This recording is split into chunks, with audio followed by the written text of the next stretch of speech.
আসসালামু আলাইকুম প্রিয় শিক্ষার্থীরা, কেমন আছো তোমরা? আজ তোমাদের সাথে আছি আমি শাহানা আক্তার। তোমাদের সাথে আজকে যে বিষয়ে আলোচনা করব, প্রাথমিক গণিত বিষয়ের পঞ্চম শ্রেণীর নবম অধ্যায়ে শতকরা সম্পর্কে। প্রিয় শিক্ষার্থী বন্ধুরা, গত ক্লাসে আমরা শতকরা কি বুঝেছিলাম এবং শতকরাকে কি চিহ্ন দিয়ে প্রকাশ করা হয় এবং শতকরাকে কিভাবে ভগ্নাংশে পরিণত করা হয় সেই সম্পর্কে পড়েছিলাম। হ্যাঁ বন্ধুরা, শতকরাকে ভগ্নাংশে প্রকাশ করতে গেলে আরও কি কি দরকার সেই সম্পর্কে আজকে বিশদভাবে আলোচনা করব। তোমরা একটু মনোযোগ দিয়ে শোনো। হ্যাঁ বন্ধুরা, আমরা গত ক্লাসে দেখেছিলাম এইরকম শতকরা প্রতীক দিয়ে যদি পূর্ণ সংখ্যা থাকে তাহলে তাকে আমরা ভগ্নাংশে প্রকাশ করার সময় এই প্রতীকের জন্য নিচে হর হিসেবে 100 লিখি এবং পাশে যেই সংখ্যাটা থাকে সেইটাকে লব হিসেবে উপরে লিখি। এতটুকু পর্যন্ত তোমরা জেনেছিলে। যখন আমরা কোনো শতকরা প্রতীক দেওয়া সংখ্যা থাকে তাকে সাধারণভাবে আমরা ভগ্নাংশে প্রকাশ করতে গেলে এইভাবে লিখি, কিন্তু যখন কোনো নির্দিষ্ট করে কোনো অঙ্ককে বলা হয় যে এই সংখ্যাটাকে এই শতকরাটাকে তুমি ভগ্নাংশে প্রকাশ করো, তখন কিন্তু আমরা এই পর্যন্ত লিখলে কিন্তু আমাদের সম্পূর্ণ হবে না। কেননা এই সংখ্যাটাকে আমাদের প্রথমে কি করতে হবে, ভগ্নাংশে লিখে তারপরে এটাকে আরো ছোট করা যায় কিনা সেটা চিন্তা করতে হবে, একদম লঘিষ্ঠ আকারে প্রকাশ করতে হবে। তাহলে আমরা ভাববো এখন আমরা ভাববো কত দিয়ে ভাগ যায়, 100কে এবং 60কে, দুইটা সংখ্যাকে একটি সংখ্যা দিয়ে ভাগ করতে হবে, অর্থাৎ কাটাকাটি। ওই কাটাটাও কিন্তু একটা ভাগ চিহ্ন। তাহলে আমাদের চিন্তা করতে হবে 100কে কত দিয়ে যায় এবং সে যত দিয়ে যায় সেই সংখ্যাটা দিয়ে কি 60কেও যায় সেটা চিন্তা করতে হবে। হ্যাঁ বন্ধুরা, আমাদের অবশ্যই একটা সংখ্যা দিয়ে দুটাকে ভাগ দিতে হবে, না হয় কিন্তু কাটাকাটি হবে না। তাহলে 100কে কত দিয়ে যায়, আমরা ছোট সংখ্যা দিয়ে ভাবি। যেহেতু তোমরা ছোট এখনো, আমি চাইলে কিন্তু এক অঙ্কের মধ্যে তোমাদের কেটে দেখাতে পারি, কিন্তু আমরা এটা করব না। আমরা ছোট সংখ্যা দিয়ে ভাববো। এটাকে আমরা 5 দিয়ে ভাগ যায় কিনা দেখবো আগে। তাহলে 5 দিয়ে যদি 100কে যায়, 5 দিয়ে আমাদের 60কেও ভাগ করতে হবে। বুঝতে পেরেছো বন্ধুরা? তাহলে 5 দিয়ে আমরা ভাগ করে দেখবো, এখানে রাগ করব 5 দিয়ে 100কে ভাগ যায় কিনা। তাহলে দেখো 5, এখানে আমরা 10 পর্যন্ত নেব। 5 দুগুণে কত হয়, 10 হয়। তাহলে এখানে 0 থেকে 0 গেলে নাই, 1 থেকে 1 গেলে কিছু নাই, তাহলে এই শূন্যটা এদিকে নামবে। তাই 5 শূন্যের মধ্যে যাচ্ছে না, তাই এখানে একটা শূন্য দেব, এখানে একটা শূন্য দিলে আমরা ভাগফল পাচ্ছি 20। তাহলে এখন দেখব 5 দিয়ে আবার 60কে ভাগ যায় কিনা। তাহলে 5 6 এর মধ্যে কয়বার যায়, একবার। 5 থেকে 5 বিয়োগ করলে পাই 1, তাহলে এই শূন্য এদিকে নামাবো। 5 দুগুণে 10। হ্যাঁ বন্ধুরা, আমরা এখন দেখে পেলাম তাহলে 5 দিয়ে ভাগ করলে 20, 100কে ভাগ করলে 20 পাই এবং 5 দিয়ে 60কে ভাগ করলে 12 পাই। তাহলে আমরা এরকম একটা কাটা দেব। এই কাটাটাও কিন্তু এক ধরনের ভাগ চিহ্ন। বুঝতে পেরেছো? তাহলে 100কে যদি আমি 5 দিয়ে ভাগ করি কত পেয়েছিলাম, 20, সেটা নিচে লিখতে হবে। এবং 5 দিয়ে যদি 60কে ভাগ করি কত পেয়েছিলাম, 12। এখন আমাদের আরো ভাবতে হবে এই দুইটা সংখ্যাকে কি আরো ছোট করা যায়। তাহলে চিন্তা করো আর কত দিয়ে ভাগ যাবে এটাকে। তাহলে আমরা চিন্তা করি, এটাকে আমরা কত দিয়ে যায় দেখি। 2 দিয়ে যায় কিনা, 2 দিয়ে দিলে হয়, এখানে 2 দিয়ে দিলে হয় 10, 2 দিয়ে দিলে হয় 10। এবং এইটাকে যদি আমি 2 দিয়ে ভাগ করি হয় 6 দুগুণে 12, তাই না বন্ধুরা? তাহলে আরো কাটাকাটি যাচ্ছে কিনা, এদিকে আছে 10, এদিকে আছে 6।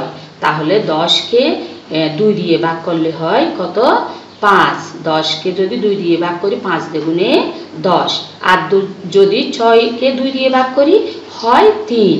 তাহলে এখন এই নিচে আছে 5 এবং উপরে আছে 3।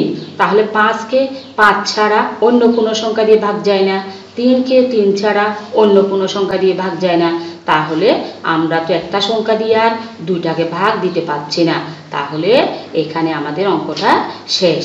তাহলে আমাদের লিখতে হবে, ভগ্নাংশ রেখা দিতে হবে এবং নিচে হর যেটা আছে সেটা হরের জায়গায় থাকবে এবং উপরে যে যত আছে সেটা আমরা লিখে ফেলবো। তাহলে আমরা এখন উত্তর পেলাম কত? যদি শতকরা 60কে আমরা ভগ্নাংশে প্রকাশ করি তাহলে আমাদের উত্তর হবে 5/3। বুঝে গেছো বন্ধুরা? হ্যাঁ, আমরা কিন্তু এটাকে চাইলে 20 দিয়ে ডিরেক্টলি দিতে পারতাম। তাহলে 20 দিয়ে ভাগ করলে কত হতো? 5, আর 20 দিয়ে ভাগ করলে হতো 3। তাহলে একবারেই উত্তরটা পেয়ে যেতাম। তারপর আমি ভেঙে ভেঙে তোমাদেরকে দেখিয়েছি। তোমরা যদি বড় সংখ্যা দিয়ে পারো সমস্যা নেই, করতে পারবে। তাহলে আমরা শতকরাকে ভগ্নাংশে এইভাবে প্রকাশ করব। বুঝতে পেরেছো বন্ধুরা? এখন দেখি পরবর্তী অঙ্কটা আমরা করতে পারি কিনা। তাহলে এটা শতকরা 100, এটাকে প্রথমে আমাদের ভগ্নাংশ করতে হবে। এই প্রতীকের জন্য নিচে 100 বসবে এবং প্রতীকের পাশে কি আছে? 100 আছে, এটা উপরে যাবে। তাহলে এখন দেখো বন্ধুরা, দুইটাই কিন্তু একই রকমের সংখ্যা, নিচেও 100 উপরেও 100। তাহলে 100কে 100 দিয়ে যদি ভাগ করি তাহলে হয় 1, আর যদি 100কে 100 দিয়ে কাটি তাহলে হয় 1। তাহলে উপরে এবং নিচে দুইটাই 1 আছে। এখন বন্ধুরা দেখো, নিচে যদি 1 থাকে ভগ্নাংশের বেলায়, নিচে যদি 1 থাকে ওই সংখ্যার ওই 1-এর কোনো দাম নেই, তাই আমরা শুধু উপরের 1টাকে ধরব। তাহলে সমান আমরা কত পেয়েছি? 1 পেয়েছি। তাহলে বুঝতে পেরেছো বন্ধুরা? শতকরা 100 মানে হলো 1। লক্ষ্য করো, শতকরা 100 মানে হলো 1। বুঝতে পেরেছো? আশা করি তোমরা বুঝেছো। এখন দেখো এইটা করতে যাচ্ছি আমরা শতকরা 125। তাকেও আমরা আগে ভগ্নাংশে নিয়ে যাব। এই প্রতীকটার জন্য 100 নিচে লিখব এবং উপরে 125 লিখব। বুঝতে পেরেছো বন্ধুরা? আমরা দেখেছিলাম ওই আগের অঙ্কে 5-20-এ কিন্তু 100 হয়। তাহলে আমরা 100কে 5 দিয়ে ভাগ করতে পারতেছি। এখন 125কে 5 দিয়ে ভাগ যায় কিনা এটা আমাদের দেখতে হবে। 5 দিয়ে ভাগ করো, 12 এর মধ্যে 5 কয়বার যায়? 5 দ্বিগুণে 10। তাহলে বিয়োগ করো, 2 থেকে 0 গেলে 2 নামবে। এই 5 নামাও। এখন 5×5 = 25। কেমন বন্ধুরা? তাহলে 5 দিয়ে ভাগ করলে কত পাচ্ছি? 25 পাচ্ছি। তাহলে সেটা আমরা দেখব। এখন 100কে যদি 5 দিয়ে ভাগ করি হয় 20, আর 125কে 5 দিয়ে ভাগ করলে হয় 25। এখন যেই সংখ্যা দুটি আছে সেটাকে আরো ছোট করা যায় কিনা আমরা চিন্তা করব। দেখি, চিন্তা করো, 5 দিয়ে 25-এ যায়, 5 দিয়ে আবার 20-এর মধ্যেও যায়, তাই না বন্ধুরা? 5-এর নামাতে তোমরা 20 পেয়েছো। 4×5 = 20। কত হয়? 5 দিয়ে যদি ভাগ করি 4 হয়, 4×5 কত হয়? 20। তাহলে 5 দিয়ে যদি 25কে ভাগ করি কত হয়? 5 হয়। এখন বন্ধুরা দেখো, 5কে 5 ছাড়া কিন্তু অন্য সংখ্যা দিয়ে ভাগ যাচ্ছে না। তাহলে 4কে 2 দিয়ে যাই, দিলেও তো আমরা দিতে পারছি না। কেননা আমাদের শর্ত হলো একটা সংখ্যা দিয়ে দুটাকে ভাগ করা।